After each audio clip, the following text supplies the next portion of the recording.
Hey, today we're going to take a look at rational numbers, or rational exponents.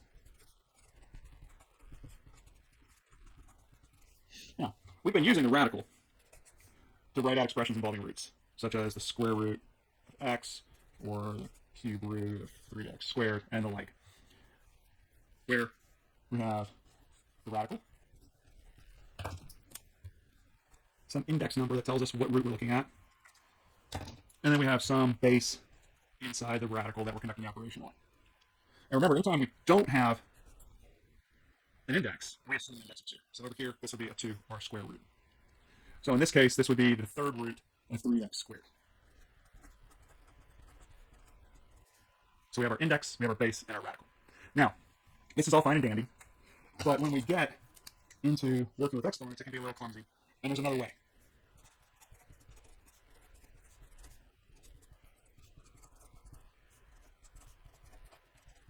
So there's another way to write roots without radicals. So let's take a look at an example of this.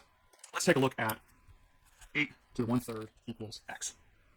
And you're like, what the hell is that? What the heck is that? That is a rational exponent. And a rational exponent is just like a rational number, where it can be expressed as the ratio of two integers. What does this mean? What does 8 to the 1/3 mean? So let's see. So we've got a 1/3 here. Let's go ahead and cube both sides. So I'm going to go 8 to the 1/3 cubed equals x cubed. Now, we'll go over real fresh exponent rules here in a second. But 8 to the 1/3 cubed, we multiply these two together, and we end up with 8 equals x cubed. The 3 and the 1/3 cancel each other out because they're inverses. And so we have 8 equals x cubed. Well, now, if we take the cube root of each side, then we end up with the cube root of 8 equals x. And we know the cube root of 8 is simply 2 equals x. Now, we don't really care about this, we care about this. Because if we go over here, and we can see 8 to the 1/3 equals x, by a transitive property, this means that the cube root of 8 is equal to 8 to the 1/3. Or, if we want to generalize this, we can say that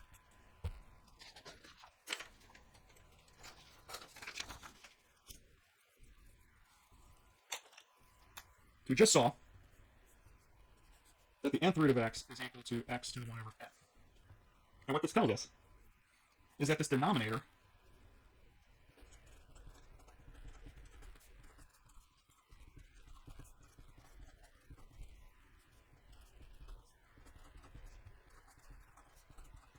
so the denominator of a rational exponent is the root of the base.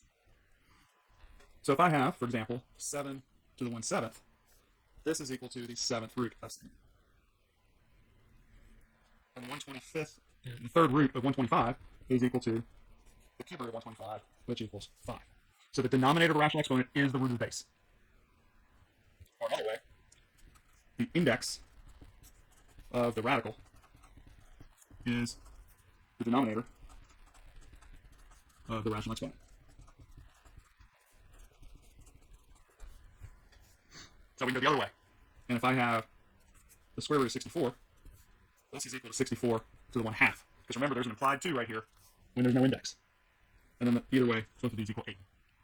So the denominator of the rational exponent is the root of the base, and the index of the radical is the denominator of the rational exponent. They're interchangeable. They're equivalent.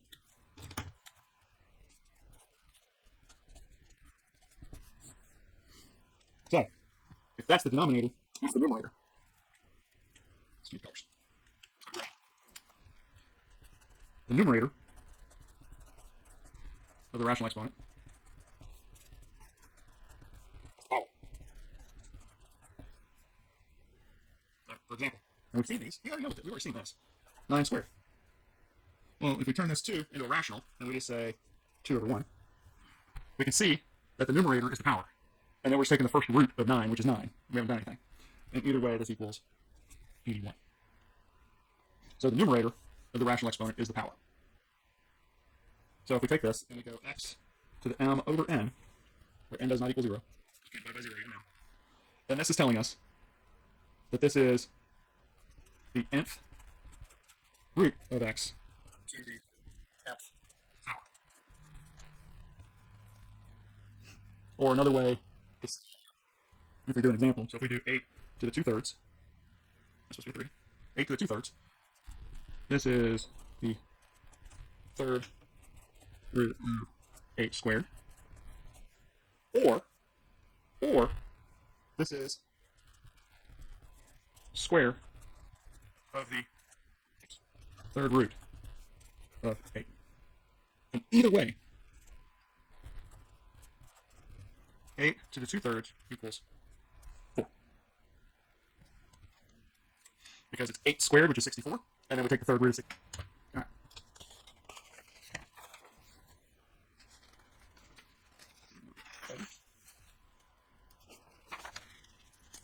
Okay.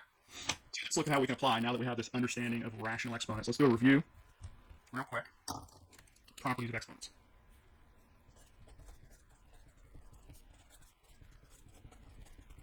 And there's 6 of these, and then a couple of little add-ons. So, property 1. If we have x to the a times x to the b, then this is x to the a plus b. We multiply, same base, add exponents. For example, if I have x times x to the third, this equals x to the 1 plus 3. Because remember, when we do not have an exponent, we assume an exponent of 1. And this equals x to the fourth. So remember, if there's no exponent, we 1. So when we multiply x times x to the third, we get x to the fourth. We add the exponents. Let's just change color. So we get a little visual differentiation as we're going here. Second rule, second property. X to the a raised to the power of b. This is going to equal x to the a times b. So if we have exponent raised by another, let's go. Now, let's look at an example of this. If I have 2 to the third, and I square it, this equals 2 to the 3 times 2, which equals 2 to the 6th, which equals 64. If we wanted to, we could do this first. 2 cubed is 8. 8 squared is 64. So when we raise an exponent by another exponent, we multiply the exponents. All right, change colors again. Rule 3. That's rule 3. There we go. Now, if we have x, y raised to the a power, so we have a product raised by an exponent. And this is going to equal x to the a, y to the a. So product raised by an exponent. We're going to distribute the exponent.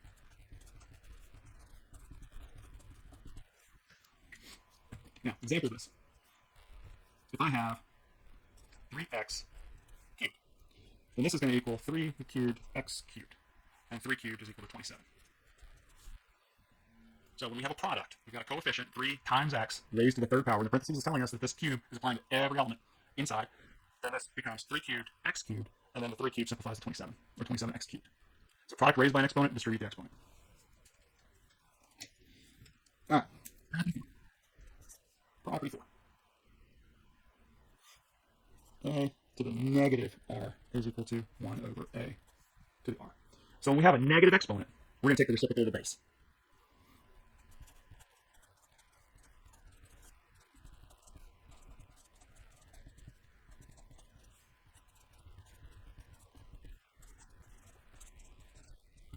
So to remove a negative exponent, take the reciprocal of the base. Let's look at an example of this. If I have 5 to the negative 2, then this is telling me that this is 1 over 5 squared. I took the reciprocal of 5, which is 1/5, and then my squared became a negative, or a positive. We flip the sign.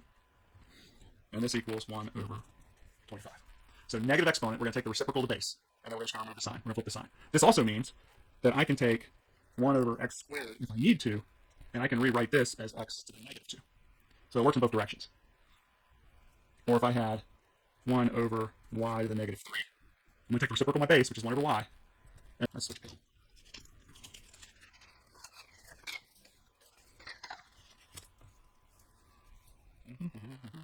Property 5. Switch colors again. 5. So property 5 is kind of really just an extension of property 3. And this is if we have a rational expression raised by an exponent, then the exponent is distributed to both the numerator and denominator. So rational expression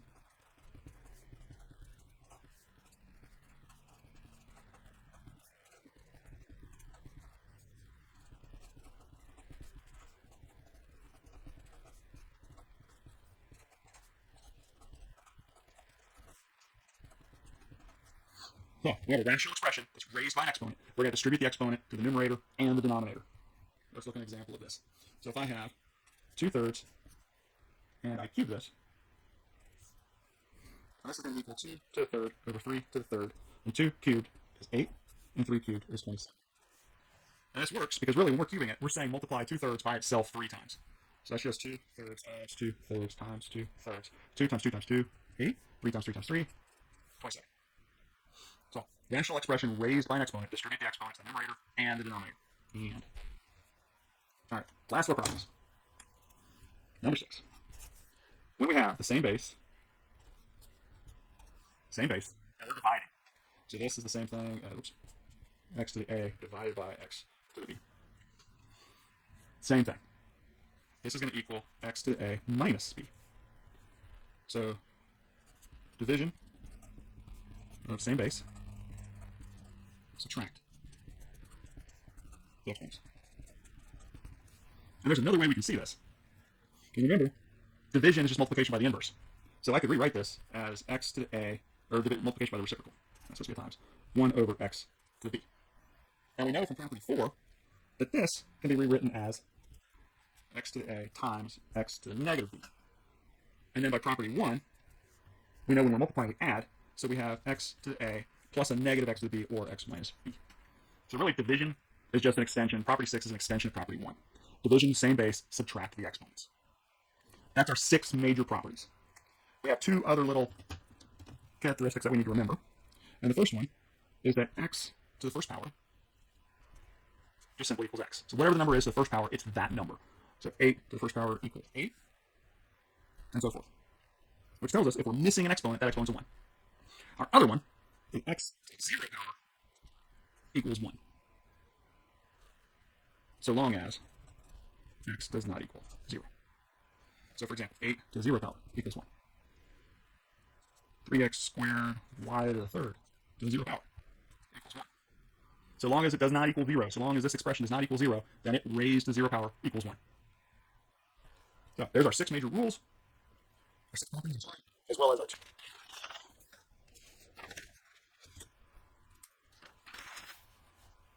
Now, example time. I'll put this over here, just as our handy dandy little reference.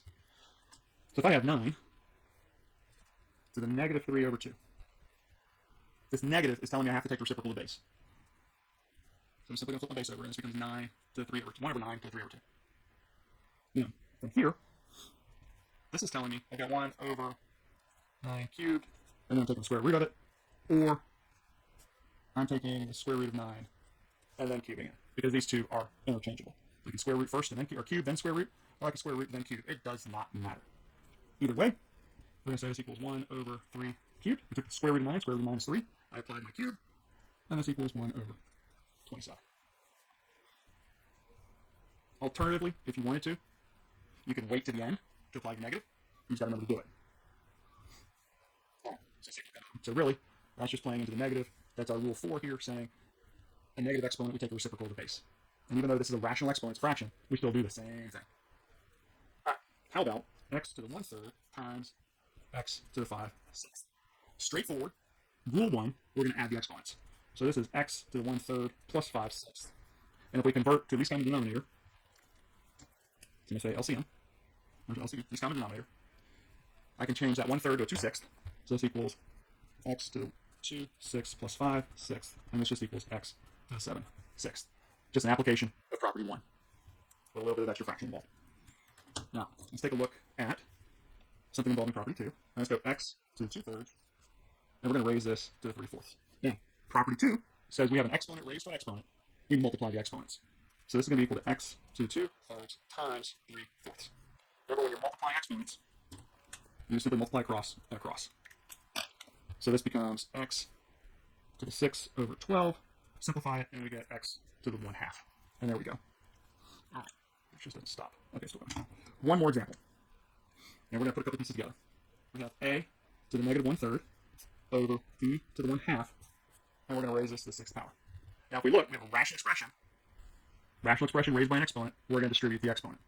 But we also have exponents being raised to the exponents. So those are going to come into play when we do that. So property, we're playing around right now with property 5 and property 2. So this is going to be a to the negative 1/3 times 6 over b to the 1/2 times 6. 1/3 times 6, 6 divided by 3, 2. So we have a to the negative 2, 1/2 times 6, 6 divided by 2, b to the third. Now we're almost done with that negative exponent here. So we have to pull in a third property. Property 4 again. Property 4, we have negative exponent, we're going to take the reciprocal of the base. So this is simply going to become 1 over a squared b to the third. So we applied 3 different properties on this one. We have a rational expression raised by an exponent, so we distributed the exponent. We have existing exponents, so we're going to multiply those. Then finally we had a negative exponent, so we took the reciprocal of its base to make the exponent positive. And that's really all there is to this. We've got our 6 properties, and then we've got our 2 special cases. And then just as a reminder, when we have a radical, the index of the radical is the denominator. All right, so take a try at the quiz, do some of the practice problems. If you've got questions, ask.